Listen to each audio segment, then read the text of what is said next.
Hey there! I want to start today's read aloud with a question. Here's the question. Do you have a favorite food?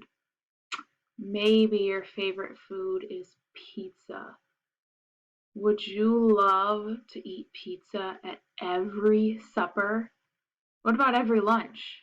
Every breakfast? All your snacks? Maybe your favorite food isn't pizza. Maybe you really like, oh, I don't know, chicken nuggets or something else, but would you eat it every single meal? A lot of times kids say yes, but if they actually had to eat it every meal, they might not say yes. This story isn't about kids eating their favorite food for every meal, it's about pigs eating their favorite food for every meal. And these pigs, their favorite food is ketchup. The book is called Mrs. Pig's Bulk Buy. It's by Mary Rayner.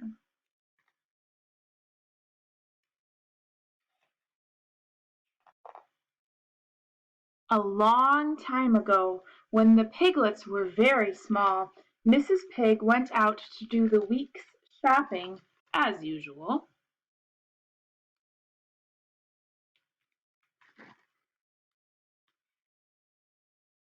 She left Sorrel and Bryony and Hilary and Sarah and Cindy and Toby and Alan and William and Benjamin and Garth at home with their father.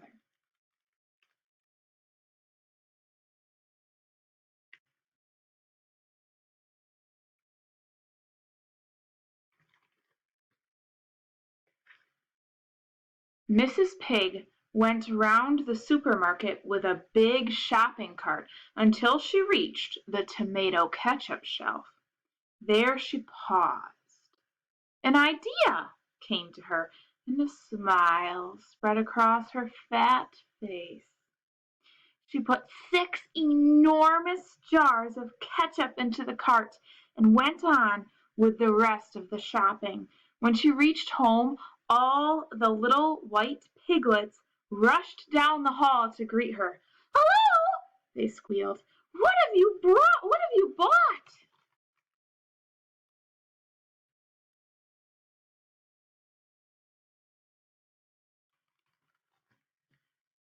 And they began to pull things out of her basket, ripping open the bags of potato chips and packets of cookies and spilling them all over the floor.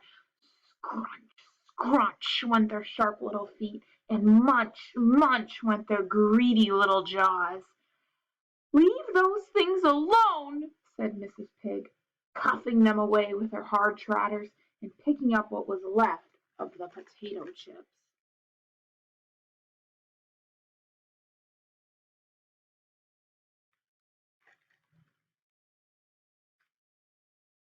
She went into the kitchen and put the food away carefully in the cupboard.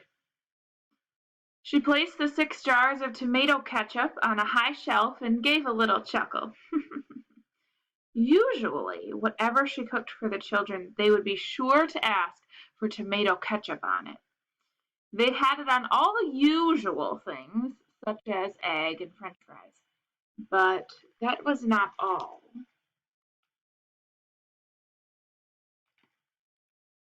They also spread it on their toast in the mornings, mixed it with their salad at dinner time, poured it on their bread at tea. That would be like snack time if you have a snack time after school, maybe. And sloshed it all over their scrambled egg at supper. Mrs. Pig had been in despair.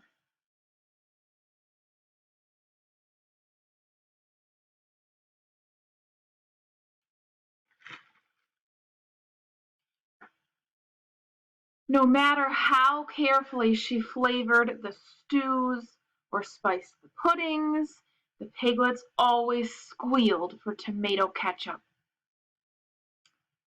She had always tried to stop them from having it and make one bottle last a week, but it was always gobbled up by Monday, and then the piglets would grumble until she went to the supermarket again. But things will be different soon, thought Mother Pig happily. She reached down one of the big jars and emptied it into a huge soup tureen. I wonder what she would be doing that for. Why would she be putting that into a big soup pot? Then she set it on the table and laid the places for dinner. Father Pig had gone out. She called up to the piglets, "Dinner's ready!" There was a thunder of feet as the piglets ran downstairs, and they shout, "Wait for me!" from Garth.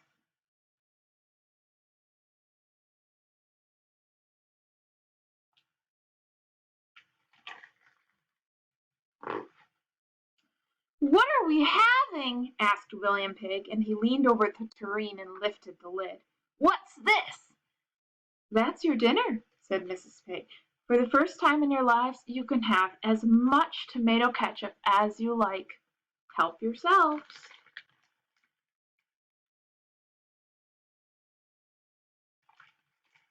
The piglets did not wait, but crowded round with their spoons, ladling as much onto their plates as they could get. "Isn't there anything else?" they asked. "No," said Mrs. Pig, "not today." The piglets were delighted. Never had they eaten so much tomato ketchup at one meal. Mrs. Pig had to open the next jar when they all wanted second helpings.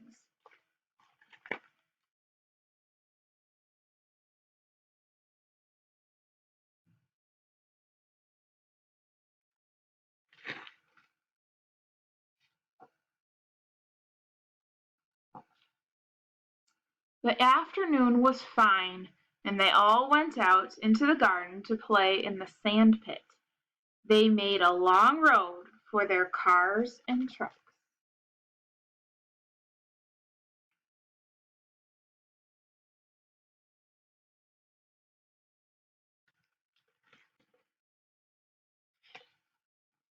William and Alan came in halfway through the afternoon to ask for cookies, but Mrs. Pig had shut the cupboard door and they could not open it. They can't get in to look for cookies. By tea time, they were all hungry again. A large jam jar stood on the table full of dark red liquid. "Is it ketchup again?" they asked. I think it might be ketchup again." "Yes, as much as you want. And if you are very good, I might allow you a half piece of bread with it." "Oh, please, can we?" asked the pigs. So they were each given half a piece of bread.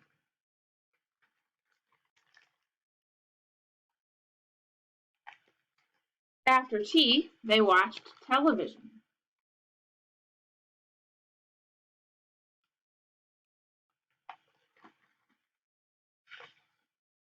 William and Alan went through the kitchen again to see if there was anything they could find, but the food was safely out of reach in the cupboards, and Mrs. Pig told them to wait until supper time. When they arrived in the kitchen hoping for supper, the 10 piglets were happy to see a pan on the stove bubbling away. I think they're thinking it can't be ketchup, because why would ketchup be bubbling on the stove? Moms don't put ketchup on the stove to heat it up. So they figure it's probably a real meal this time. Imagine how upset they were when Mrs. Pig poured out 10 bowls of hot crimson liquid. Crimson means red. "And that is all the supper you will have," she said. "What? Nothing else?" snuffled the piglets. "If you are very good, you shall have half a cream cracker each with your ketchup." Half of a cracker with a bowl of ketchup. And that is all they were allowed. It did not seem very much.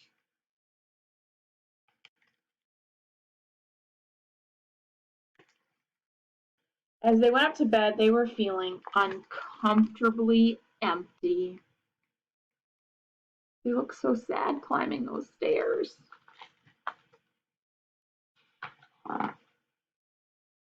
The following morning, Sorrel Pig bounced out of bed ahead of the others. School started again today. All dressed up for school in her uniform.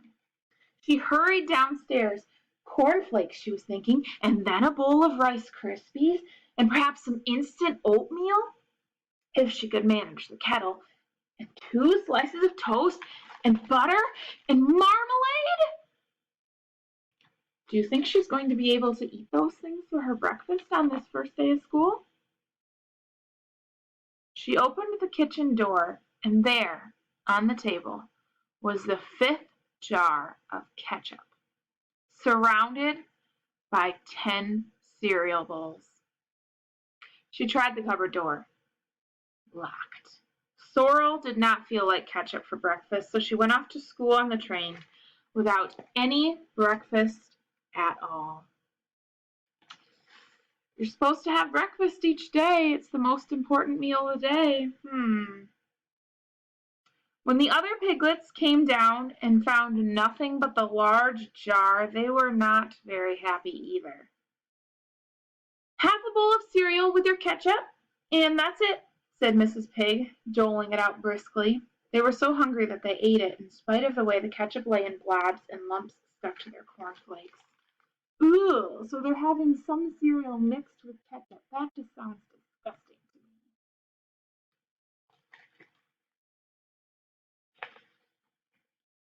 Later that day, Benjamin and Garth were given ketchup for lunch. The rest of them spent the day at school. So Benjamin and Garth are too young to go to school, so they had ketchup for lunch. But everybody else was at school for the whole day. So the rest of them spent the day at school, but at dinner time, they opened their packed lunches to find no potato chips, no cookies, nothing but a ketchup sandwich each. Does that sound like enough for a school lunch to you?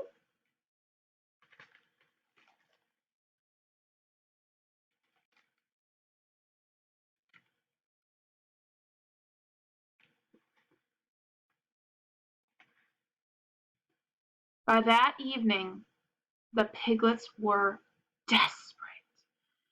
Please, Mom, don't get any more, they begged. We just want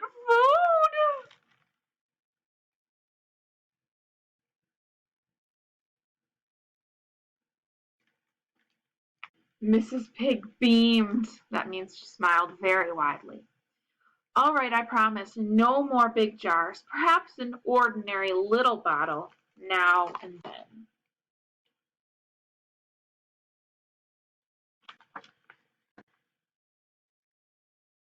From that day on, the 10 piglets had ketchup only on their egg and French fries. But the time when they had eaten it had done a strange thing. It had changed them all from being little white piglets into pink piglets. And all piglets have been like that ever since. The next time you see some, take a close look. You will see that under their white hair, they are pink. So be careful with that ketchup bottle, or who knows, you just might turn really bright pink yourselves. The end. Thanks for following along today. Have a great day. I'll see you soon. Bye.